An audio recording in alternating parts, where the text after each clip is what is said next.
Hello, good morning, ನಮಸ್ಕಾರ ಎಲ್ರಿಗೂ. ನಾನ್ Gayathri. Welcome to my channel Gayu's clicks. ಮತ್ತೊಮ್ಮೆ ಜಾಗ ನೋಡಿದ್ರೆ ನೆನಪಿದೆಯೋ ಇಲ್ಲೋ ಗೊತ್ತಿಲ್ಲ, ಸುಮಾರು ಜನ ಸಬ್ಸ್ಕ್ರೈಬರ್ಸ್ ಇವಾಗ ಹೊಸದಾಗಿ ನನ್ನ ಚಾನಲ್ಗೆ ಜಾಯ್ನ್ ಆಗಿರೋದ್ರಿಂದ ಒಂದು ಕ್ವಶನ್ ಮಾರ್ಕ್ ಇತ್ತು. ನಾನು ಯಾವಾಗ್ಲೂ ಪ್ರಜ್ವಲ್ ಸರ್ ಬಗ್ಗೆ ಹೇಳ್ತಾ ಇದ್ದೆ, ಗೋ ಗೆಟ್ ಫಿಟ್ ಆಪ್ ಬಗ್ಗೆ ಹೇಳ್ತಾ ಇರುವಾಗ ಒಂದು ಕ್ವಶನ್ ಮಾರ್ಕ್ ಇರೋದು, ಏನಿದು, ಏನ್ ಹೇಳ್ತಿದ್ದಾರೆ ಅಂತ. ಬಿಕಾಸ್ ಹುಡುಕಿ ನೋಡೋದು ಕಡಿಮೆ, ಎಲ್ರು ಮತ್ತೆ ಹಳೆ ವಿಡಿಯೋಸ್ಗೆ ಹೋಗಿ ಸರ್ಚ್ ಮಾಡಿ ನೋಡೋರು ತುಂಬಾ ಅಪರೂಪ. ಅದಕ್ಕೋಸ್ಕರ ಮತ್ತೊಮ್ಮೆ ನಿಮ್ಗೆ ಅದ್ರ ಬಗ್ಗೆ ಒಂದು ಬ್ರೀಫ್ ಆಗಿ ಮಾಹಿತಿ ಕೊಟ್ಬಿಟ್ಟು ಇವತ್ತು ಪ್ರಜ್ವಲ್ ಸರ್ ಸಿಕ್ಕಿದ್ದಾರೆ, ಮೀನ್ಸ್ ಅವೈಲೇಬಲ್ ಇದ್ದಾರೆ ದಾವಣಗೆರೆಯಲ್ಲಿ. ಮೀಟ್ ಮಾಡೋಣ ವಿತ್ ಲಾಟ್ಸ್ ಆಫ್ ಎಕ್ಸಾಂಪಲ್ಸ್. ನಿಮ್ಗೆ ಏನಂದ್ರೆ ನಾವು ಈ 1.5-2 ವರ್ಷದಲ್ಲಿ ಏನೆಲ್ಲ ಒಂದು ಅಚೀವ್ ಮಾಡಿದೀವಿ ಟಾರ್ಗೆಟ್ಸ್ ನ ಅನ್ನೋದ್ರ ಜೊತೆಗೆ ಇವತ್ತು ಮತ್ತೊಮ್ಮೆ ನಿಮ್ಗೆ ಇದ್ರ ಬಗ್ಗೆ ತುಂಬಾ ಒಂದ್ ಸಂಕ್ಷಿಪ್ತವಾಗಿ ವಿವರಿಸಿ ಹೇಳ್ತೀವಿ. ಬಿಕಾಸ್ ನಮ್ಮ ಸಬ್ಸ್ಕ್ರೈಬರ್ಸ್ ಎಷ್ಟು ಸಪೋರ್ಟ್ ಮಾಡಿದ್ರು, ಎಷ್ಟು ಜನ ಇದರಲ್ಲಿ ಎನ್ರೋಲ್ ಆಗಿ ಇವತ್ತು ಆರೋಗ್ಯ ಪಡ್ಕೊಂಡಿದ್ದಾರೆ ಅಂತ ಹೇಳೋದಕ್ಕೆ, ಅದನ್ನೆಲ್ಲ ನಾನ್ ಹೇಳೋದಕ್ಕಿಂತ ಸರ್ ಇದ್ದಾರೆ ವಿತ್ ಸಾಕ್ಷಿ ಪ್ರೂಫ್. ನಿಮ್ಗೆ ಇವತ್ತು ಪ್ರೂವ್ ಮಾಡಿ ತೋರಿಸ್ತೀವಿ ಅಥವಾ ತಿಳಿಸ್ತೀವಿ ಅಂತ ಹೇಳಿಕ್ ಇಷ್ಟಪಡ್ತೀನಿ. ಬನ್ನಿ ಹೋಗೋಣ, ಸರ್ನ ಮೀಟ್ ಮಾಡೋಣ. ಹಲೋ ಸರ್, ನಮಸ್ತೆ, ಹೇಗಿದ್ದೀರಾ? ತುಂಬಾ ಆರಾಮಾಗಿದೆ ma'am. So it's been 1 year ಜಾಸ್ತಿ ಆಯ್ತು. 1 year ಮೇಲೆ ಆಗಿದೆ ಮ್ಯಾಮ್. ಮೇಲಾಯ್ತಲ್ವಾ? ಹೌದು, 1 year ಮೇಲಾಯ್ತು. ನಾವು ಗೋ ಗೆಟ್ ಫಿಟ್ ಆಪ್ ಅಂತ ಹೇಳಿ ಅಂದ್ರೆ ನಿಜ ಹೇಳ್ತೀರಿ, ನನಗ್ ಒಂದ್ ಝೀರೋ ನಾಲೆಡ್ಜ್. ಸರ್ ಅವತ್ತು ಪೂರ್ತಿ ನಾನ್ ವಿಡಿಯೋ ಮಾಡಿ ನಿಮಗ್ ತಿಳಿಸಿದ್ರು ತುಂಬಾ ನಂಗೆ ಅರ್ಥನೇ ಆಗ್ಲಿಲ್ಲ ಎಷ್ಟೊಂದು ವಿಚಾರಗಳು. ಸರ್ ಏನ್ ಹೇಳ್ತಿದ್ದಾರೆ, ಏನಿದು, ಸರ್ ಕಂಪ್ಲೀಟ್ಲಿ ಸೈಂಟಿಫಿಕಲಿ ಮಾತಾಡಿದ್ರು ಅವತ್ತು. ನಮ್ಗೆಲ್ಲ ತುಂಬಾ ಕಷ್ಟ ಆಯ್ತು. ಆದ್ರೂ ಸರ್ ಅಷ್ಟು ಜನ ಎನ್ರೋಲ್ ಆದ್ರಲ್ಲ, ನನಗೆ ನಿಜವಾಗ್ಲೂ ಆಶ್ಚರ್ಯ ಆಯ್ತು. ನಾನು ಅದಕ್ಕೆ ಒಂದು ಜವಾಬ್ದಾರಿನ ಸರ್ ಮೇಲೆ ಹಾಕ್ಬಿಟ್ಟೆ. ಸರ್ ಅವರೆಲ್ಲ ನಿಮಗೆ ಕಾಲ್ ಮಾಡ್ತಾರೆ, ನೀವು ಎಕ್ಸ್ಪ್ಲೇನ್ ಮಾಡಿ ಅವ್ರಿಗೆ ತಿಳಿಸಿ ಅಂತ.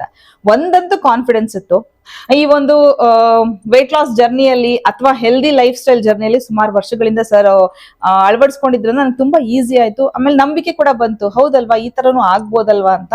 ನನಗೆ ಅರ್ಥ ಆಗಿದ್ದಷ್ಟೇ, ಸರ್ನ ಕಾಂಟ್ಯಾಕ್ಟ್ ಮಾಡಿದ್ರೆ ಎಲ್ರು ಆರೋಗ್ಯನ ಮತ್ತೆ ವಾಪಸ್ ಪಡ್ಕೋಬಹುದು. ಎಷ್ಟೋ ಜನ ಎಷ್ಟೊಂದು ಹೇಳೋಕ್ ಆಗದಿರುವಂತ ಕಾಯಿಲೆಗಳಿಂದ ಅಥವಾ ಈ ಡೇ ಟು ಡೇ ಲೈಫ್ ಅಲ್ಲಿ ಇವಾಗ ಸಿಕ್ಕಾಪಟ್ಟೆ ಕಾಮನ್ ಡಿಸೀಸಸ್ ಇಂದ ನರಳ್ತಾ ಇರ್ತಾರೆ. ಅವ್ರೆಲ್ರಿಗೂ ಒಂದು ಆರೋಗ್ಯ ಸಿಗುತ್ತೆ. ಜೊತೆಗೆ ಹೆಣ್ಮಕ್ಳಿಗೆ ತುಂಬಾ ಪ್ರೀತಿಯಾದ ಪದ ವೆಯ್ಟ್ ಲಾಸ್, ಅದು ಸಿಕ್ಕತ್ತೆ ಅಂತ ಗೊತ್ತಾದ ತಕ್ಷಣ ಇಮಿಡಿಯೇಟ್ಲಿ ನಾನು ನಂಬಿಕೆಯಿಂದ ವಿಡಿಯೋ ಶೂಟ್ ಮಾಡಿ ಹಾಕಿದೆ. Sir once again welcome to Gayu's Glitz. Thank you ma'am, thank you. So ಈ 1 ವರ್ಷದ ಜರ್ನಿ ಬಗ್ಗೆ ನಮ್ ಜೊತೆ ಹಂಚ್ಕೊಳ್ಳಿ. ಅದ್ರ ಜೊತೆಗೆ ನಮ್ಮ ಸಬ್ಸ್ಕ್ರೈಬರ್ಸ್ ಎಷ್ಟು ಜನ ನಿಮ್ಮನ್ನ ಮೀನ್ಸ್ ಅವರು ಸ್ಪಂದಿಸಿದ ರೀತಿ ಆಗ್ಲಿ, ನಮ್ಗೆ ಇವತ್ತು ಪ್ರೂಫ್ ಕೂಡ ಬೇಕು, ಎಷ್ಟು ಜನ ಏನೇನ್ ಆಗಿದ್ದಾರೆ ಅಂತ. ನನ್ನ ITT ಮಾತ್ರ ಮಾತಾಡಿ ಅವ್ರ ಹತ್ರ ಎಲ್ಲ ಡೀಟೇಲ್ಸ್ ತೆಗೆಸ್ಕೊಂಡು ಇಟ್ಕೊಂಡಿದ್ದೇನೆ. ಓಕೆ, ಇಲ್ಲಿ ನಾನ್ ಕೊಡ್ತಿರೋ ಡೀಟೇಲ್ಸ್ ನಿಮ್ಮ ಹೆಸರು ಹೇಳಿರೋರು, ಓಕೆ, ನಿಮ್ಮ ಹೆಸರು ಹೇಳಿ ಬರ್ತಿರೋರು ಅವ್ರು ಎಷ್ಟೋ ಜನ ರೆಫರ್ ಮಾಡಿ ಅವ್ರು ಇನ್ನೂ ಜಾಸ್ತಿ ಹೋಗಿದೆ ಇನ್ ನಂಬರ್ಸ್ ಅಲ್ಲಿ. ಈಗ ಫಾರ್ ಎಕ್ಸಾಂಪಲ್ ಗೀತಾ ಮ್ಯಾಮ್ ಇದ್ದಾರೆ. ಗೀತಾ ಮ್ಯಾಮ್ ನನಗೆ ಏನಿಲ್ಲ ಒಂದು 15 ರೆಫರೆನ್ಸ್ ಅವ್ರ ಟ್ರಾನ್ಸ್ಫಾರ್ಮೇಶನ್ ನೋಡಿ 15 ಜನ ಜಾಯ್ನ್ ಆಗಿದ್ದಾರೆ. ಅದನ್ನೆಲ್ಲ ಕಾಂಟ್ಯಾಕ್ಟ್ ಮಾಡ್ತಿಲ್ಲ ನಾನು, ಬರೀ ನಿಮ್ದು ವಿಡಿಯೋ ನೋಡಿ ಡೈರೆಕ್ಟ್ ಆಗಿ ಕಾಂಟ್ಯಾಕ್ಟ್ ಮಾಡಿರೋ ಡೀಟೇಲ್ಸ್ ಮಾತ್ರ ಕೊಡ್ತೀನಿ ಇವತ್ತು. ಅದು ತುಂಬಾ ಇದೆ ಡೀಟೇಲ್ಸ್ ಡಿಸ್ಕಸ್ ಮಾಡ್ಲಿಕ್ಕೆ. ಆಮೇಲೆ ಹಳ್ಳಿಯಲ್ಲೂ ಬಂದಿತ್ತು, ಅವ್ರನ್ನೆಲ್ಲ ನಾನು ಕಂಪ್ಲೀಟ್ ಆಗಿ ಈಗ ದಾವಣಗೆರೆ ಸುತ್ತಮುತ್ತ ಹರಿಹರನೂ ನಾಲೆಜ್ ಇದೆಯಾ, ಕ್ಯಾಲರೀಸ್ ಅಥವಾ ಪ್ರೋಟೀನ್ ಒಳ್ಳೆ ಎಕ್ಸಾಂಪಲ್ಸ್ ಕೊಡ್ತೀನಿ ನಿಮಗೆ ಇವತ್ತು. ಯಾವ ತರ ನಾನು ಎಕ್ಸ್ಪೀರಿಯನ್ಸ್ ಮಾಡಿದೆ, ಈಗ ನನಗೆಲ್ಲ ಖುಷಿ ಆಗ್ತಿದೆ. ನನ್ನ ಮೇನ್ ಪರ್ಪಸ್ ಎಜುಕೇಶನ್ ಮ್ಯಾಮ್. ಈಗ ನಿಮಗೂ ಸಹ ಕ್ಯಾಲರೀಸ್ ಅಂದ್ರೆ ಫ್ಯಾಟ್, ಕಾರ್ಬ್ಸ್, ಪ್ರೋಟೀನ್ ಅಂದ್ರೆ ಎಷ್ಟು ಜನಕ್ಕೆ ಈಗ ಕ್ಯಾಲರೀಸ್ ಅಂತ ಪ್ರತಿ ಒಬ್ರಿಗೂ 1000 ರೀಲ್ಸ್ ನೋಡಿರ್ತಾರೆ. ಅರೆ ಕ್ಯಾಲರೀಸ್ ಅಂದ್ರೆ ಏನು ಅಂದ್ರೆ ಕರೆಕ್ಟ್ ಆಗಿ ನಾನು ಫಸ್ಟ್ ಕ್ವಶನ್ ಕೇಳದೆ ಎಲ್ರಿಗೂ ಕ್ಯಾಲರೀಸ್ ಅಂದ್ರೆ ಏನು ಅಂತ ಸ್ಟಾರ್ಟ್ ಮಾಡ್ಕೊಂತೀನಿ ನಾನು. ಅದನ್ನೇ ಹೇಳಕ್ ಬರಲ್ಲ. ಮತ್ತೆ ಇನ್ನ ಫಿಟ್ನೆಸ್ ಅವ್ರು ಹೇಳಿರೋದನ್ನೆಲ್ಲ ಫಾಲೋ ಮಾಡ್ತಿದಾರಲ್ಲ, ಮತ್ತೆ ಹೇಗ್ ಫಾಲೋ ಮಾಡ್ತಾರೆ ಅದನ್ನ ಏನು ಗೊತ್ತೇ ಇಲ್ಲ ಅಲ್ವಾ. ನಾಲೆಜ್ ಇಲ್ದಂಗೆ ಫಾಲೋ ಮಾಡೋದು ಹೆಂಗೆ? ಸೊ ನನಗೆ ಎಲ್ಲದಕ್ಕೂ ಕ್ವಶನ್ ಮಾರ್ಕ್ ಹಾಕಿ ನಾನು ಅವ್ರನ್ನೇ ಕೇಳ್ತೀನಿ, ಏಕೆ ಇದು ಯಾಕೆ ಹಿಂಗೆ, ಸರಿ ಎಷ್ಟ್ ದಿನ ಆಯ್ತು, ಯಾಕಾಯ್ತು? ಇಲ್ಲಿ ಎಲ್ಲರೂ ಫುಡ್ ನ ಹೆಲ್ದಿ ಅನ್ಹೆಲ್ದಿ ಅಂತ ಸುಮ್ನೆ ಮಾತಾಡ್ತಾರೆ. ಆದ್ರೆ ಫುಡ್ ಹೆಲ್ದಿ ಅನ್ಹೆಲ್ದಿ ಅಲ್ಲ, ಫುಡ್ ಕ್ವಾಂಟಿಟಿ ಹೆಲ್ದಿನೋ ಅನ್ಹೆಲ್ದಿನೋ ಅಂತ ಡಿಸೈಡ್ ಮಾಡೋದು. ಅದನ್ನ ಸರ್ ಈ ಮಾತು ಹೇಳಿದ ತಕ್ಷಣ ನಂಗೆ ನೆನಪಾಯ್ತು. ಸರ್ ಜೊತೆ ಡಿಸ್ಕಸ್ ಮಾಡುವಾಗ ಸರ್ ಏನಾದ್ರೂ ಊಟ ಮಾಡ್ರಿ ನೀವು ಅಂತ. ನನಗೆ ಒಂದ್ ಕ್ಷಣ ಆಶ್ಚರ್ಯ ಆಯ್ತು. ತುಪ್ಪ ತಿನ್ಬೋದಾ ತಿನ್ನಿ, ಸಕ್ಕರೆ ಶುಗರ್ ಮೀನ್ಸ್ ಏನಾದ್ರು ಸ್ವೀಟ್ಸ್ ತಿನ್ಬೋದಾ ತಿನ್ನಿ, ರೈಸ್ ತಿನ್ಬೋದಾ ತಿನ್ನಿ. ಅವಾಗ ಬಹಳ ಖುಷಿಯಾಗಿ ಹೋಗಿದ್ದು. ಬಟ್ ಅಲ್ಟಿಮೇಟ್ಲಿ ನಂಗೆ ಅರ್ಥ ಆಗ್ತಾ ಹೋಗಿದ್ದು ಕ್ಯಾಲೋರೀಸ್ ಎಷ್ಟು ತಗೊಳ್ತಾ ಇದೀವಿ ಹೊಟ್ಟೆಗೆ ನಾವು. ಏನ್ ಅಂದ್ರೆ ಹೋಳಿಗೆನೂ ಊಟ ಮಾಡಿ, ಹೋಳಿಗೆ ಭರ್ಜರಿಯಾಗಿ ಒಂದು ಹೋಳಿಗೆ ಊಟ ಮಾಡ್ಬಿಡಿ ಅವತ್ತು ಅಂತ ಹೇಳೋರು ಸರ್. ಆ 3-4 ಗಂಟೆಗೆ ನಾವು ಕ್ಯಾಲೋರೀಸ್ ಕ್ಯಾಲ್ಕುಲೇಟ್ ಮಾಡಿದಾಗ ಓಕೆ ಇನ್ನಿಷ್ಟೇ ಉಳಿದಿರೋದು ರಾತ್ರಿಗೆ ಅಂತ ಗೊತ್ತಾಗ್ತಿತ್ತು. ಇದನ್ನ ಅರ್ಥ ಮಾಡ್ಕೊಳಕ್ ನಿಜವಾಗ್ಲೂ ಸುಮಾರು ದಿನ ತಗೊಂಡೆ ಸರ್. ನಾನು ಎನ್ರೋಲ್ ಆಗೋ ತನಕನೂ ಟೈಮ್ ತಗೊಂಡೆ. ಬಟ್ ಮ್ಯಾಮ್ ನೀವ್ ಎನ್ರೋಲ್ ಆಗಿ ಏನ್ ನಿಮಗೆ ಬೆನಿಫಿಟ್ ಅಂತ ನನ್ನ ಕೇಳ್ಬೇಡಿ. ಬಿಕಾಸ್ ದ ಮೋಸ್ಟ್ ಏನ್ ಹೇಳ್ತಾರೆ ಇರ್ರೆಗ್ಯುಲರ್ ಸ್ಟೂಡೆಂಟ್ ಅಂದ್ರೆ ನಾನೇನೆ. ಸರ್ ಕೈಗೆ 1 ತಿಂಗಳು ಕೂಡ ನಾನು ಕರೆಕ್ಟ್ ಆಗಿ ಸಿಕ್ಕಿಲ್ಲ, ಮಾಡಿಲ್ಲ. ಕಾಯ್ತಾ ಇದ್ದೀನಿ ಮ್ಯಾಮ್ ನಿಮ್ದು ಮನೆ ಆಗ್ಲಿ ಅಂತ. ಮನೆ ಆಗಿ ಒಂದ್ ಸ್ವಲ್ಪ 1 ಮಂತ್ ನಿಮಗೆ ಗ್ಯಾಪ್ ಕೊಟ್ಟು ಆಮೇಲಿಂದ ನಾನೇ ಎನ್ರೋಲ್ ಆಗ್ತೀವಿ. ಹಿಂದೆ ಬಿದ್ದು ಮಾಡಿಸ್ತೀನಿ.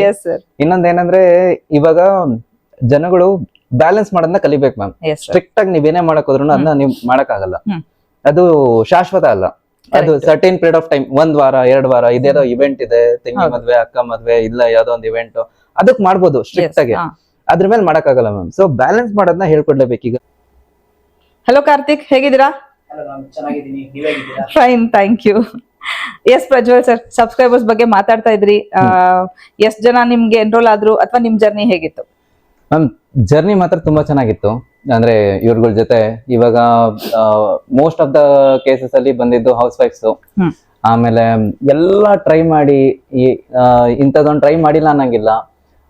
ಹತ್ತತ್ರ 5 ಲಕ್ಷ 5-10 years ಅಲ್ಲಿ 5 lakhs ಗಟ್ಲೆ ಕಳ್ಕೊಂಡು ಒಂದೇ 1 ಕಿಲೋ 2 ಕಿಲೋ ಲಾಸ್ ಆಗ್ದಂಗೆ ನೋಡಿ ಬಂದು ಇಲ್ಲಿ ಬರೀ 5,000 ಅಲ್ಲೇ ಮುಗಿಸ್ಕೊಂಡು ಹೋಗಿರೋರು ಇದಾರೆ. ಆತರ ಖುಷಿಯಾಗಿ ಆಮೇಲೆ ಜಾಯಿನ್ ಆಗಿ ಬಿಟ್ಟು ಹೋಗಿ 1 ವರ್ಷ ಆದ್ಮೇಲೆ ಸಮೇತ ವಾಪಸ್ ಬಂದು ಜಾಯಿನ್ ಆಗಿರೋರು ಇದಾರೆ. ನನಗೆ ಖುಷಿ ಆಗೋದೇನಂದ್ರೆ ಮೊನ್ನೆ ಒಂದು ಇನ್ಸಿಡೆಂಟ್ ಆಯ್ತು. ಅವ್ರ ಹೆಸರು ತಗೊಳಲ್ಲ ನಾನು. ಭದ್ರಾವತಿಯಿಂದ ಎನ್ರೋಲ್ ಆಗಿದ್ರು. ಡ್ಯೂ ಟು ಪರ್ಸನಲ್ ರೀಸನ್ಸ್ ಅವರು 2 weeks ಗೆ ಡ್ರಾಪ್ ಆದ್ರು. ಇಲ್ಲ ನಾನು ಆದ್ರೆ ಫಸ್ಟ್ ನಾವೇನ್ ಮಾಡ್ತೀವಿ ಅಂದ್ರೆ ಎನ್ರೋಲ್ ಆದ ತಕ್ಷಣ ಫಸ್ಟ್ ಕ್ವಶನರ್ಸ್ ಎಲ್ಲ ಫಿಲ್ ಮಾಡಿದ್ಮೇಲೆ ಪ್ಲಾನ್ ರೆಡಿ ಆದ್ಮೇಲೆ ಫಸ್ಟ್ ಪ್ರೆಸೆಂಟೇಶನ್ ಕೊಡ್ತೀವಿ ನಾವು. ಆ ಪ್ರೆಸೆಂಟೇಶನ್ ಒಂಥರ ಐ ಓಪನರ್ ತರ ಇರುತ್ತೆ.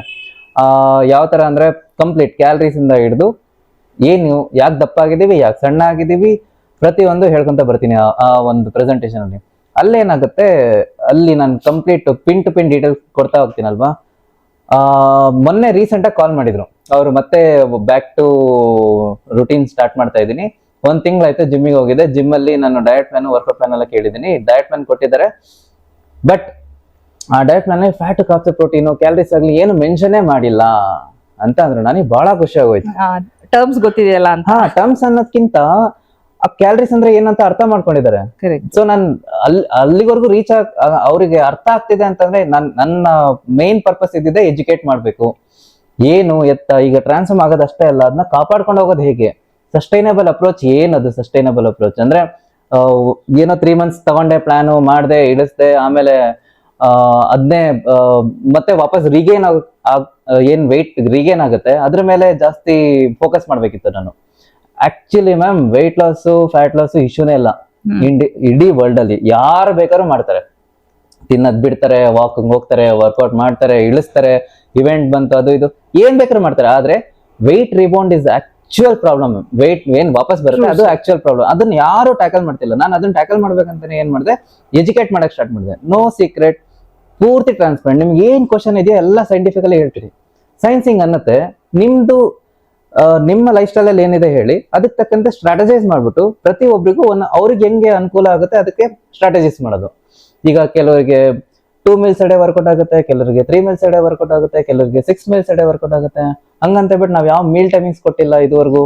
ಬೆಳಿಗ್ಗೆ 8 ಗಂಟೆಗಿದೆ ತಿನ್ನಿ, 10 ಗಂಟೆಗಿದೆ, ಅದೆಲ್ಲ ನಾನ್ ಸೈನ್ಸ್ ಅಂತ ಹೇಳ್ಬೋದು. ಅದನ್ನ ನಾವು ಕರೆಕ್ಟ್ ಆಗಿ ಹೇಳ್ಬೇಕಂತ ಅಂದ್ರೆ ಸರ್ ನೀವ್ ಹೇಳ್ತಾ ಇರೋದು ಇವಾಗ ಬೆಳಗ್ಗೆ ನೀವು ಡಯಟ್ ಮಾಡ್ಬೇಕಂದ್ರೆ ಡ್ರಿಂಕ್ ಕುಡೀರಿ ಅಥವಾ ಕ್ಯಾಪ್ಸೂಲ್ಸ್ ತಗೊಳ್ರಿ, ಏನೋ ಟ್ಯಾಬ್ಲೆಟ್ಸ್ ತಗೊಳ್ರಿ, ಇದ್ ಯಾವ್ದು ಇಲ್ಲ ನಿಮ್ಮಲ್ಲಿ? ಇಲ್ಲ ಮ್ಯಾಮ್. ಇವಾಗ ನಾನು ಇನ್ನೊಂದು ಕ್ಲಿಯರ್ ಮಾಡ್ಬಿಡ್ತೀನಿ ನಮ್ಮ ವ್ಯೂವರ್ಸ್ ಗೆ. ಸರ್ ಯಾವ್ದೇ ಒಂದು ಗೋ ಗೆಟ್ ಫಿಟ್ ಒಂದು ಆಪ್, ಅದು ಸರ್ ಓನ್ ಮಾಡ್ತಾರೋ ಒಂದು ಸ್ವಂತ ಆಪ್ ಅದು. ಈಗ ನಮ್ಮ ಆಪ್ ಅಂತಾನೆ ಹೇಳ್ತೀನಿ ನಾನು. ನಮ್ಮ ಆಪ್ ಅಲ್ಲಿ ನಾವು ಯಾರಿಗೂ ಈ ಡ್ರಿಂಕ್ ಕುಡೀರಿ ತೆಳ್ಳಗಾಗ್ತೀರಾ, ಅಥವಾ ಇಷ್ಟು ಗಂಟೆ ಉಪವಾಸ ಇರಿ ತೆಳ್ಳಗಾಗ್ತೀರಾ, ಈ ಟ್ಯಾಬ್ಲೆಟ್ ತಗೊಳ್ಳಿ ತೆಳ್ಳಗಾಗ್ತೀರಾ, ಈ ಕಾನ್ಸೆಪ್ಟ್ ಇಲ್ವೇ ಇಲ್ಲ. ಸರ್ ಹೇಳ್ತಾ ಇರೋದು ಈಗ ಹೇಳಿದ್ರು ನಾನ್ ಸೆನ್ಸ್ ಅಂತ ಹೇಳಿದ್ರು 100%.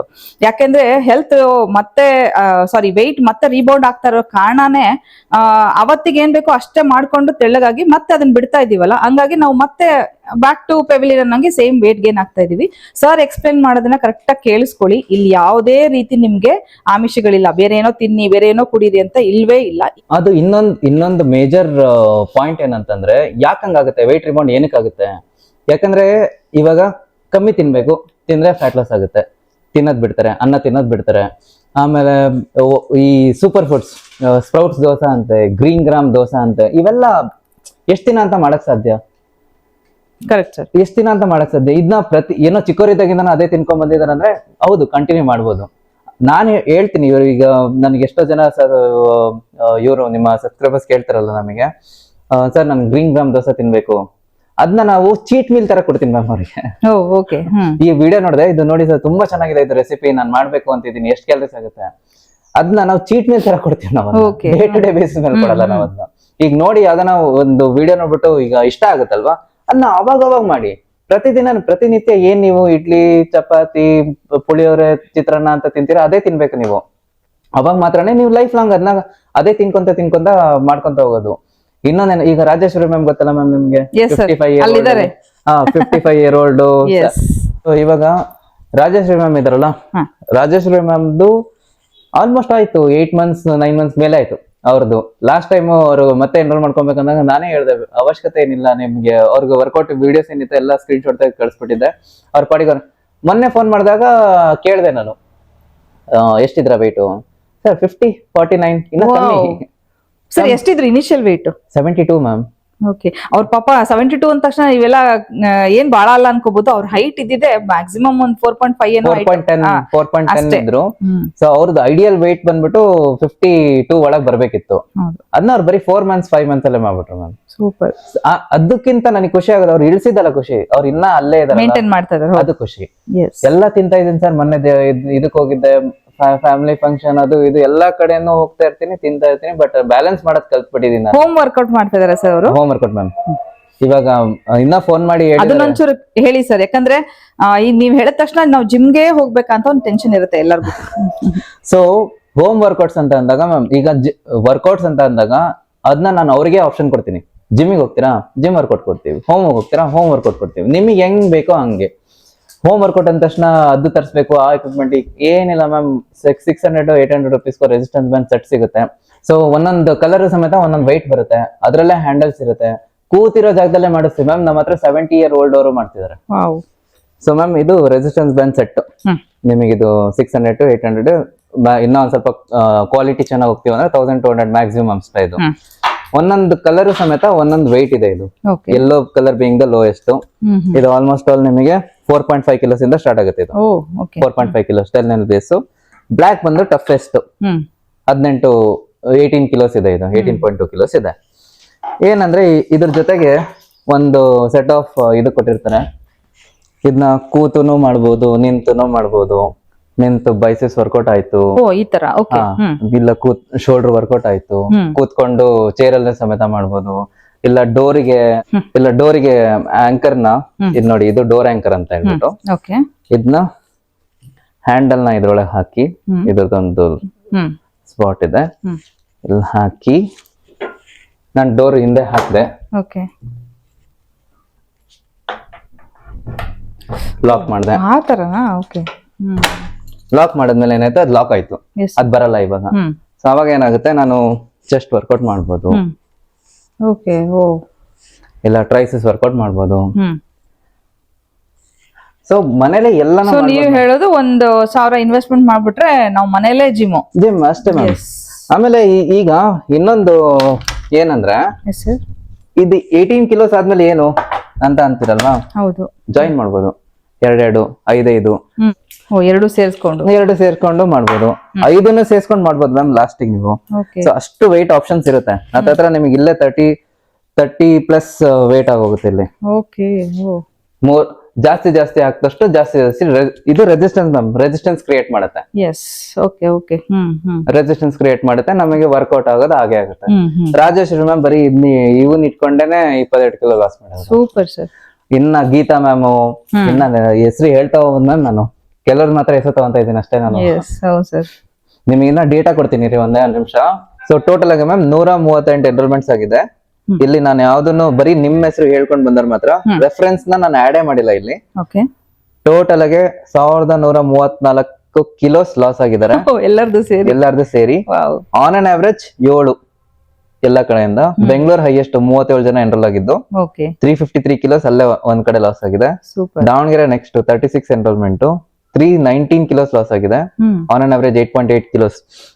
ಅಂದ್ರೆ ಇದ್ರಲ್ಲಿ ಹೆಂಗೆ ಅಂದ್ರೆ ಬಂದು ಹೋಗಿರೋರು ಇದಾರೆ ಮ್ಯಾಮ್, ಮಾಡ್ದಂಗೆ ಕತೆ ಹೇಳಿ ಹೋಗೋರು ಇರ್ತಾರೆ. ನಾನು ಇದ್ ಮಾಡಕ್ ಆಗಲ್ಲ ನಂತರ. ಸೊ ಇನ್ನೊಂದೇನಂದ್ರೆ ಒಬ್ಬೊಬ್ರು 20-25 ವರ್ಗುನು ಹೋಗಿದ್ದಾರೆ, ಕೆಲವರು 2-3 ಅಂತ ಹೋಗಿದೆ. ಆನ್ ಅನ್ ಆವರೇಜ್ ನೋಡಿದ್ರೆ 7 ಕಿಲೋಸ್ ಅಂತೂ ಲಾಸ್ ಆಗಿದೆ. ಇನ್ನ ನಾನು ರೆಫರೆನ್ಸ್ ಎಲ್ಲ ತಗೊಂಡು ಹೋಗಕ್ ಸ್ಟಾರ್ಟ್ ಮಾಡಿದ್ರೆ ಒಂದ್ 2-2.5 ಸಾವಿರ ಕಿಲೋಸ್ ಮೇಲೆನೆ ಹೋಗಿದೆ ಮ್ಯಾಮ್. ಸೂಪರ್. ಓಕೆ ಸರ್, ಅವ್ರದ್ದು ಎಕ್ಸ್ಪೀರಿಯನ್ಸಸ್ ಏನಾದ್ರು ಶೇರ್ ಮಾಡ್ತೀರಾ? ಎಕ್ಸ್ಪೀರಿಯನ್ಸ್ ಅನ್ನೋದಕ್ಕಿಂತ ಮ್ಯಾಮ್ ಇಲ್ಲಿ ಕೆಲವರಿಗೆ ಒಂದೊಂದು ಕ್ವಶನ್ ಇರುತ್ತೆ. ಗ್ರೂಪ್ ಕ್ಲಾಸಸ್ ಯಾಕೆ ಮಾಡಲ್ಲ? ಹೌದು, ಗ್ರೂಪ್ ಕ್ಲಾಸಸ್ ಏನಕ್ಕೆ ಮಾಡಲ್ಲ ಅಂದ್ರೆ ವೆರಿ ಸಿಂಪಲ್ ಮ್ಯಾಮ್. ನಮ್ದು ಏನಂದ್ರೆ ಥೀಮು ಕಸ್ಟಮೈಸೇಷನ್. ಇವಾಗ ಗ್ರೂಪ್ ಕ್ಲಾಸ್ ಮಾಡಿದಾಗ ಒಬ್ರದ್ದು ಪೇಸ್ ಚೆನ್ನಾಗಿರುತ್ತೆ, ಒಬ್ಬೊಬ್ರದ್ದು ಫಾರ್ಮ್ ಚೆನ್ನಾಗಿರುತ್ತೆ, ಒಬ್ಬೊಬ್ರು ಆ ಸ್ಪೀಡ್ ಹಿಡ್ಕೊಂತಾರೆ, ಒಬ್ಬೊಬ್ರಿಗೆ ಆಗಲ್ಲ. ನಾನು ಮೋಸ ಮಾಡ್ದಂಗೆ ನನ್ ಪ್ರಕಾರ ಇದು. ಹೌದು, ನಮಗೆ ರಿಸಲ್ಟ್ಸ್ ಇಂಪಾರ್ಟೆಂಟ್ ಮ್ಯಾಮ್. ನಾನು ರಿಸಲ್ಟ್ಸ್ ಕೊಡ್ಲೇಬೇಕು ಅಂತಂದಾಗ ನಾನು ಕಸ್ಟಮೈಸ್ ಮಾಡ್ಲೇಬೇಕು. ಅವರಿಗೆ ಫ್ಲೆಕ್ಸಿಬಲ್ ಟೈಮಿಂಗ್ ಕೊಡ್ಬೇಕು. ಹೌದು, ತಿಂಗಳಿಗೆ ಒಂದ್ಸತಿ ನಾವು ಗ್ರೂಪ್ ಕ್ಲಾಸ್ ಮಾಡಿ ಅದನ್ನ ಎಂಜಾಯ್ಮೆಂಟ್ಗೆ ಇಲ್ಲ ಇದಕ್ಕೆ ಅಂತ ಇಡ್ಬೋದು. ಅದು ಬಿಟ್ರೆ ರಿಸಲ್ಟ್ ಓರಿಯೆಂಟೆಡ್ ಅಲ್ಲ ನನ್ ಪ್ರಕಾರ ಇದು ಗ್ರೂಪ್ ಕ್ಲಾಸಸ್. ಯಾಕಂದ್ರೆ ಒಬ್ಬೊಬ್ರದ್ದು ಒಂದೊಂದು ವೆಯ್ಟ್ ಇರುತ್ತೆ, ಒಬ್ಬೊಬ್ರದ್ದು ಒಂದೊಂದು ಏಜ್ ಇರುತ್ತೆ. ಈ ಒಬ್ರು ಬಿಗಿನರ್ ಇರ್ತಾರೆ, ಒಬ್ರು ಇಂಟರ್ಮೀಡಿಯೇಟ್. ನಾನು ಬಿಗಿನರ್ ಫೋಕಸ್ ಮಾಡಿದ್ರೆ ಇಂಟರ್ಮೀಡಿಯೇಟ್ ಬೋರ್ ಹೊಡಿಯುತ್ತೆ, ಇಂಟರ್ಮೀಡಿಯೇಟ್ ಮೇಲೆ ಫೋಕಸ್ ಮಾಡಿದ್ರೆ ಬಿಗಿನರ್ ಕೈಲಿ ಮಾಡಕ್ಕಾಗಲ್ಲ. ಸೊ ಹಾಗಾಗಿ ಕಸ್ಟಮೈಸ್ ಮಾಡಿ ಅವರು ಫ್ಲೆಕ್ಸಿಬಲ್. ಈಗ ಅವ್ರು ಒಬ್ಬರಿಗೆ 5 ಗಂಟೆಗೆ ಎದ್ದು ವರ್ಕೌಟ್ ಮಾಡೋದು ಇಷ್ಟ ಆಗುತ್ತೆ, ಕೆಲವರಿಗೆ ಮನೆ ಕೆಲಸ ಎಲ್ಲ ಮುಗಿಸಿ 11 ಗಂಟೆ 12 ಗಂಟೆಗೆ ಆರಾಮಾಗಿ ವರ್ಕೌಟ್ ಮಾಡಿ ಇದ್ ಮಾಡೋದು ಇಷ್ಟ ಆಗುತ್ತೆ, ಕೆಲವರಿಗೆ ಸಾಯಂಕಾಲದ ಮಾಡಕ್ ಇಷ್ಟ ಆಗುತ್ತೆ. ಅವ್ರ ಟೈಮಿಂಗ್ ತಕ್ಕಂತ ಇರ್ಬೇಕು ಮ್ಯಾಮ್. ನಾನು ಎಲ್ಲರಿಗೂ ಹೇಳ್ತಿರ್ತೀನಿ ಆ ಒಂದು ಮಾತನ್ನ. ನೀವು ಮಧ್ಯರಾತ್ರಿ ಮಾಡ್ತೀರಾ ಮಾಡಿ, ನಾವ್ ಮಾಡಿ ಅಂತ ಹೇಳ್ತೀವಿ ಹೊರತು ಇದೇ ಟೈಮಲ್ಲಿ ಮಾಡಿ ಅದೇ ಟೈಮಲ್ಲಿ ಮಾಡಿ ಅಂತ ಹೇಳಲ್ಲ. ಮೀಲ್ ಟೈಮಿಂಗ್ಸು ನನ್ಗೆ ಹಂಗಾಗುತ್ತೆ ಹಿಂಗಾಗುತ್ತೆ ಬೇಡ. ನಿಮ್ಗೆ ಹೆಂಗ್ ವರ್ಕೌಟ್ ಆಗುತ್ತೆ? ದಿನಕ್ಕೆ 2 ಸತಿ ಬೇಡ, ಒಂದೇ ಸತಿ ತಿಂತೀರಾ ತಿನ್ನಿ. ಅದಕ್ಕೂ OMD ಅಂತಾರೆ, 1 ಮೀಲ್ ಡಯಟ್ ಅಂತ ಅಂತಾರೆ, 2 ಮೀಲ್ಸ್ ಡಯಟ್ ಅಂತ, ಇಂಟರ್ಮಿಟೆಂಟ್ ಫಾಸ್ಟಿಂಗ್ ಅಂತ ಮಾಡ್ತಾರೆ. ಇಲ್ಲಿ ಏನಂದ್ರೆ ಇವರೆಲ್ಲ ತಿಳ್ಕೊಬೇಕಾಗಿರೋದು ಎಷ್ಟು ತಿಂತಾ ಇದೆಯಾ, ಎಷ್ಟು ಖರ್ಚು ಮಾಡ್ತಿದ್ಯಾ ಅಷ್ಟೇ. ಇನ್ ಮಿಕ್ಕಿರೋದೆಲ್ಲ ಸ್ಟ್ರಾಟಜೀಸ್. 1 ಮೀಲ್ ತಿನ್ನೋದು ಒಂದು ಸ್ಟ್ರಾಟಜಿ, ಈ ಟೈಮಿಂದ ಈ ಟೈಮಲ್ಲಿ ತಿನ್ನೋದು ಒಂದು ಸ್ಟ್ರಾಟಜಿ, 2 ಮೀಲ್ಸ್ ತಿನ್ನೋದು ಒಂದು ಸ್ಟ್ರಾಟಜಿ, 3 ಮೀಲ್ಸ್ ತಿನ್ನೋದು ಒಂದು ಸ್ಟ್ರಾಟಜಿ, 6 ಮೀಲ್ಸ್ ತಿನ್ನೋದು ಒಂದು ಸ್ಟ್ರಾಟಜಿ. ಹಾಗೆ 10,000 ಸ್ಟೆಪ್ಸ್ ಅಂತ ತಕ್ಷಣ ಇಷ್ಟು ಕಿಲೋಮೀಟರ್ ಹೋಗ್ಬೇಕಾ ಅಂತ ಟೆನ್ಷನ್ ಮಾಡ್ಕೊಳ್ತಾರೆ. ನೀವು ಹೇಳಿದ್ಮೇಲೆ ನನಗೆ ಗೊತ್ತಾಗಿದ್ದು ಮನೇಲಿ ನಡೆಯೋದು ಕೌಂಟ್ ಆಗತ್ತೆ ಅಂತ. 8,000 to 10,000 ಸ್ಟೆಪ್ಸ್ ನಾನು ಮನೇಲೆ ಓಡಾಡಿರ್ತೀನಿ. ಆವರೇಜ್ ಒಬ್ಬ ಮನುಷ್ಯ ಮನೆ ಈಗ ವುಮೆನ್ ಅಂತ ತಗೊಂಡಾಗ ಅವನ ಮನೆ ಕೆಲಸ ಅದು ಇದಂತಂದ್ರು 4-4 ಸಾವಿರ ಸ್ಟೆಪ್ಸ್ ಅಂತೂ ಆಗತ್ತೆ ಸರ್. ಇನ್ನ ಎಕ್ಸ್ಟ್ರಾ ಈಗ ಯಾವ್ದಾನ ಒಂದ್ ಎಪಿಸೋಡ್ ಇಲ್ಲ ಯಾವ್ದಾನ ಒಂದ್ ರೆಗ್ಯುಲರ್ ಟಿವಿ ಶೋ ನೋಡ್ತಾ ಇರ್ತಾರೆ, ಅರ್ಧ ಗಂಟೆ ವಾಕ್ ಮಾಡ್ಬಿಟ್ರೆ ಆಗೋಯ್ತು 8,000 ಅಲ್ಲಿ. ಹೌದು, ಕರೆಕ್ಟ್ ಸರ್. ಎಕ್ಸ್ಟ್ರಾ ಎಫರ್ಟ್ಸ್ ಏನ್ ಹಾಕೋ ಅವಶ್ಯಕತೆ ಇಲ್ಲ. ಈಗ ಹೋಗ್ತಾರೆ ಪಾರ್ಕಲ್ಲಿ ಹೋಗಿ ವಾಕ್ ಮಾಡ್ತಾರೆ, ಅದು ಅವ್ರಿಗೆ ಇಷ್ಟ ಆದ್ರೆ ಮಾಡ್ಲಿ, ಬಲವಂತವಾಗಿ ಏನೋ ಮಾಡೋ ಅವಶ್ಯಕತೆ ಇಲ್ಲ ಇಲ್ಲಿ. ಹೌದು ಸರ್, ಹೌದು. ಆಮೇಲೆ ಈಗ ಫಾರ್ ಎಕ್ಸಾಂಪಲ್ ನನಗೆ ಬೆಸ್ಟ್ ಸ್ಟ್ರಾಟಜಿ ವರ್ಕ್ ಆಗಿದ್ದು ಅಂದ್ರೆ ವಾಕ್ ಅಂಡ್ ಟಾಕ್. ನನಗೆ ತುಂಬಾ ಕಾಲ್ಸ್ ಬರುತ್ತೆ ಮ್ಯಾಮ್, ಆಲ್ಮೋಸ್ಟ್ 3 to 5 hours ನಾನು ಕಾಲ್ಸ್ ಎಲ್ಲ ಇರ್ತೇನೆ. ಕಾಲ್ಸ್ ಇತ್ತಂದ್ರೆ ನಾನು ವಾಕ್ ಮಾಡಕ್ ಸ್ಟಾರ್ಟ್ ಮಾಡಿ. ನನಗೆ ಗೊತ್ತಿರಲ್ಲ, ನಾನು ಎಷ್ಟೋ ಸತಿ ಅನ್ಕೊಂತೀನಿ ಎದ್ಬಿಟ್ಟು ನಾನು ಯಾವಾಗ ಎದ್ದು ಓಡಾಡಕ್ ಸ್ಟಾರ್ಟ್ ಮಾಡಿದೆ ಅಂತ ನನಗೆ ಗೊತ್ತಿರಲ್ಲ.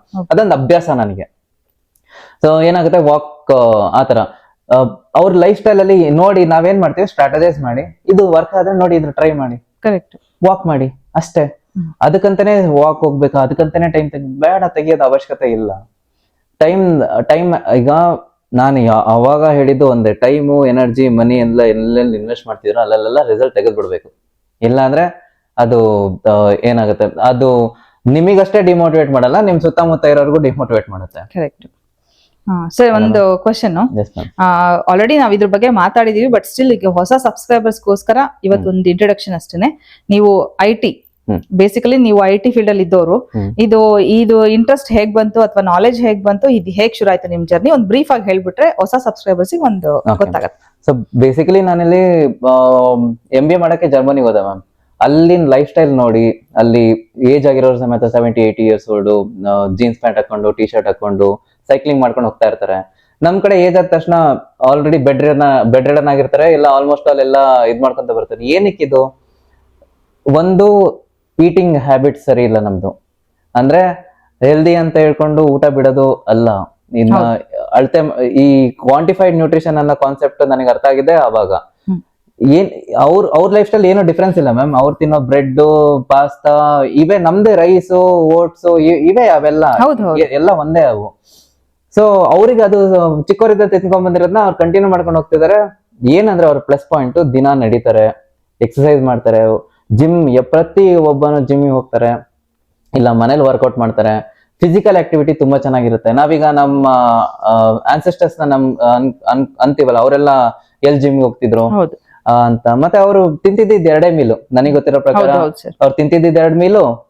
ಬೆಳಗ್ಗೆ ಹೋದ್ರು ಅಂದ್ರೆ ನೀಟಾಗಿ ಸಾಯಂಕಾಲದವರೆಗೂ ಕಂಪ್ಲೀಟ್ ಆಗಿ ಫಿಸಿಕಲ್ ವರ್ಕ್ ಇರೋದು ಅವ್ರಿಗೆ ಮುಗಿಸ್ಕೊಂಡ್ ಬರ್ತಿದ್ರು. ಹಾಗಾಗಿ ಅವ್ರು ಹೆಲ್ದಿ ಇರ್ತಿದ್ರು. ಹಾಗಾಗಿ 80-90 ಇಯರ್ಸ್ ವರ್ಗು ಆರಾಮಾಗಿರ್ತಿದ್ರು ಅವರು. ಇವಾಗ ಎಲ್ಲಿದೆ ಮ್ಯಾಮ್ ಹಂಗೆ? ಕರೆಕ್ಟ್. ಸೊ ಈಗ ನಾವು ಹೋಗ್ಲೇಬೇಕಾಗುತ್ತೆ. ಒಂದು ಮನೆಲ್ಲಾರ ಟೈಮ್ ಸ್ಪೆಂಡ್ ಮಾಡಿ, ಇಲ್ಲ ಜಿಮ್ಮಿಗಾರ ಹೋಗಿ ಟೈಮ್ ಸ್ಪೆಂಡ್ ಮಾಡಿ. ನಿಮಗೋಸ್ಕರ ನೀವು 30 to 45 ಮಿನಿಟ್ಸ್ ಕೊಡಕ್ ಆಗ್ತಿಲ್ಲ ಅಂತಂದ್ರೆ ನೀವು ಫಸ್ಟ್ ಕ್ವಶನ್ ಮಾರ್ಕ್ ಹಾಕೋಬೇಕು, ನನ್ನ ಲೈಫ್ ಸ್ಟೈಲ್ ಕರೆಕ್ಟ್ ಆಗಿ ನಡೀತಿದ್ಯಾ ಅಂತ. ನೀವ್ ಇದ್ರ ಬಗ್ಗೆ ಸ್ಟಡಿ ಮಾಡ್ತಾ ಹೋದ್ರ ಸರ್? ಹೆಂಗೆ? ಸೊ ಬೇಸಿಕಲಿ ನಾನು MBA ಮಾಡ್ಬೇಕಾದ್ರೆ ನನಗೆ ಇದೆಲ್ಲ ನನ್ ಸರೌಂಡಿಂಗ್ ನೋಡಿ, ನಾನು 98-99 ಕಿಲೋಸ್ ಇದೆ. ಅಲ್ಲಿದೆ ನೋಡಿ. ಸೊ ಫಸ್ಟ್ ನಾನು ಸ್ಟಾರ್ಟ್ ಮಾಡಿ, ನನಗದು ಯಾವಾಗ ನಾನ್ ಮಾಡಕ್ ಸ್ಟಾರ್ಟ್ ಮಾಡಿದೆ, ನಾನು ತುಂಬಾ ಒದ್ದಾಡಿದ್ದೀನಿ ಮ್ಯಾಮ್. ಇಂಟರ್ನೆಟ್ ಅಲ್ಲಿ ಸಿಗೋದು ಎಲ್ಲ ಟ್ರೈ ಮಾಡಿದ್ದೀನಿ. ಕ್ರಾಶ್ ಡಯಟ್ಸ್, ಊಟ ಬಿಡೋದು, ಬರೀ ಡಿಟಾಕ್ಸ್ ಡಯಟ್ಸ್, ಬರೀ ಜ್ಯೂಸ್ ಕುಟ್ಕೊಂಡಿರೋದು ಎಲ್ಲಾನು ಮಾಡಿದೀನಿ. ಆದ್ರೆ ಅದ್ರದ್ದು ಕಾನ್ಸಿಕ್ವೆನ್ಸಸ್ ನನಗೆ ಯಾವಾಗ ನಾನ್ ಫೀಲ್ ಮಾಡಕ್ ಸ್ಟಾರ್ಟ್ ಮಾಡಿದೆ, ಅದ್ ನನಗೆ ಅರ್ಥ ಆಗಿದ್ದೆ ಯಾವಾಗ ಅಂದ್ರೆ ನಾನು ಓದಕ್ ಸ್ಟಾರ್ಟ್ ಮಾಡಿದಾಗ. ಇಂಟರ್ನ್ಯಾಷನಲ್ ಸ್ಪೋರ್ಟ್ಸ್ ಸೈನ್ಸ್ ಅಸೋಸಿಯೇಷನ್ ಅಂತ ಇದೆ ಮ್ಯಾಮ್, ISSA ಸರ್ಟಿಫಿಕೇಶನ್ಸ್ ಗೂಗಲ್ ಅಲ್ಲಿ ನೋಡ್ಬೋದು. ವರ್ಲ್ಡ್ ಅಲ್ಲಿ ಟಾಪ್ 1 ಇಲ್ಲ 2 ಅಲ್ಲಿ ಇರುತ್ತೆ ಅದು. ಅಲ್ಲಿ 4 ಡಿಫ್ರೆಂಟ್ ಸರ್ಟಿಫಿಕೇಶನ್ ಮಾಡಿ ಎಲೈಟ್ ಕೋಚ್ ಅಂತ ತಗೊಂಡು ಓದ್ಬೇಕಾದ್ರೆ ನನಗೆ ಗೊತ್ತಾಯ್ತು ಯಾಕೆ ನನಗೆ ಅದು ಯಾವ್ದು ವರ್ಕ್ ಆಗ್ಲಿಲ್ಲ, ನಾನು ಎಲ್ಲೆಲ್ಲ ಏನೇನು ತಪ್ಪು ಮಾಡ್ತಿದ್ದೆ ಅಂತ. ನನಗೆ ಅವಾಗೂ ಅನ್ಸ್ತಿರ್ಲಿಲ್ಲ.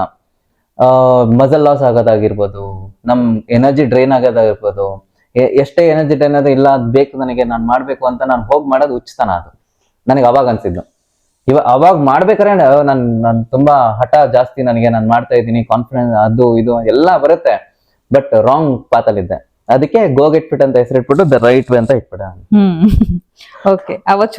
ಅಲ್ಲಿಂದ ಸ್ಟಾರ್ಟ್ ಆಯ್ತು ಮ್ಯಾಮ್. ISSA ಮಾಡಿದೆ, ಅಲ್ಲಿಂದ ಆಪ್ ಮೇಲೆ ವರ್ಕ್ ಮಾಡಕ್ ಸ್ಟಾರ್ಟ್ ಮಾಡಿದೆ.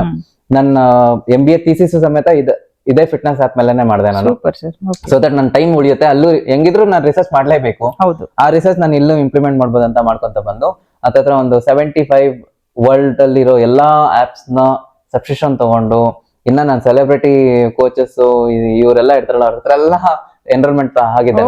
ಬೇಕಂದ್ರೆ ಜಸ್ಟ್ ಸಿ ಏನ್ ನಡೀತಿದೆ, ಏನ್ ನಡೀತಿಲ್ಲ, ಒಳಗಡೆ ಏನ್ ನಡೀತಿದೆ ಅರ್ಥ ಮಾಡ್ಕೊಂಡು ಆಮೇಲೆ ನಾನು ಆಪ್ ಮೇಲೆ ವರ್ಕ್ ಮಾಡಕ್ ಸ್ಟಾರ್ಟ್ ಮಾಡಿದ್ದು. ಈ ಗೊತ್ತಾಯ್ತು ನನ್ಗೆ ಇತ್ತೀಚೆಗೆ ನೀವು ಬ್ಯಾಂಗ್ಳೂರಲ್ಲೇ ಶಿಫ್ಟ್ ಆಗ್ಬಿಟ್ಟಿದ್ದೀರಾ ಅಂತ. ಸೊ ಇಲ್ಲಿ ದಾವಣಗೆರೆ ಹೇಗೆ ಸರ್, ಅಥವಾ ಈ ಆಪ್ ಗೆ ಎನ್ರೋಲ್ ಆದ್ರೆ ಮ್ಯಾನೇಜ್ ಮಾಡೋದು ಹೇಗೆ ಮ್ಯಾಮ್? ಇವಾಗ ಏನಾಗ್ತಿದೆ ಅಂದ್ರೆ ನಮ್ಗೆಲ್ಲ ಆನ್ಲೈನ್ ಅಲ್ಲ ಮ್ಯಾಮ್. 80 to 90% ನನ್ನ ಕ್ಲೈಂಟ್ಸ್ ನಾನು ಇದ್ರಿಗೂ ಮೀಟೇ ಮಾಡಿಲ್ಲ. ಹೌದು, ತುಂಬಾ ರೇರ್ ಕೇಸಸ್ ಅಲ್ಲಿ ಮೀಟ್ ಆಗ್ತೀನಿ. ಆಮೇಲೆ ಹಂಗಂತ ಹೇಳ್ಬಿಟ್ಟು ನನಗೆ ಅವ್ರ ಬಗ್ಗೆ ಗೊತ್ತಿಲ್ಲ.